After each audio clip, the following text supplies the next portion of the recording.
আচ্ছা, M3 Max ড্রোনটি কীভাবে চালাবেন? ফার্স্ট টাইম পাওয়ার বাটনটা এখানে চাপ দিয়ে ধরবেন, ধরার পর ড্রোনটা অন হয়ে গেল। অন হওয়ার পর এটাকে নিচে রাখবেন, এই ক্যামেরাটা নিচের দিকে সামনের দিকে রেখে আপনি পিছন দিকে দাঁড়াবেন, তারপরে এখান থেকে রিমোটটা অন করে দিবেন।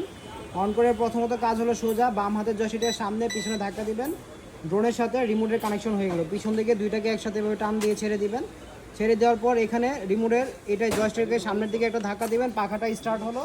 আর একটা ধাক্কা দিলে উপরে উঠবে, আর উপরে উঠে একটা লেভেলে দাঁড়িয়ে গেল। হ্যাঁ, দাঁড়ানোর পর শুধু এই যে এইটা দিয়ে কন্ট্রোল করবেন, এই যে এটা দিয়ে হলো ডানে বামে পিছনে সামনে, ঠিক আছে। আর যদি আপনার দেখা গেছে কন্ট্রোলে রাখতে চান, শুধু এটা দিয়ে আপনার চাপ দিয়ে ধরে রাখতে হবে। আর যদি আপনার দেখা গেছে সামনে পিছনে নিতে চান, সেভাবে এটা দিয়ে ধাক্কা দিলে সামনে যাবে, ধাক্কা দিলে পিছনে আসবে। হ্যাঁ, আর যদি এটা দিয়ে উপরে থেকে ধাক্কা দেন উপরে উঠবে, নিচের দিকে ধাক্কা দিলে নিচে নামবে। এটা কিন্তু চলতে চলতে স্ট্রে হবে, মানে এক জায়গায় দাঁড়াবে। প্রথম অবস্থায় উঠার পরেই স্ট্রে হবে না, কিছুক্ষণ চালাবেন, তারপরে যে রিমোট ছেড়ে দিলে এক জায়গায় দাঁড়ায় থাকবে। ঠিক আছে, আগে 1-2 মিনিট চালানোর পর স্ট্রেটা নিবে।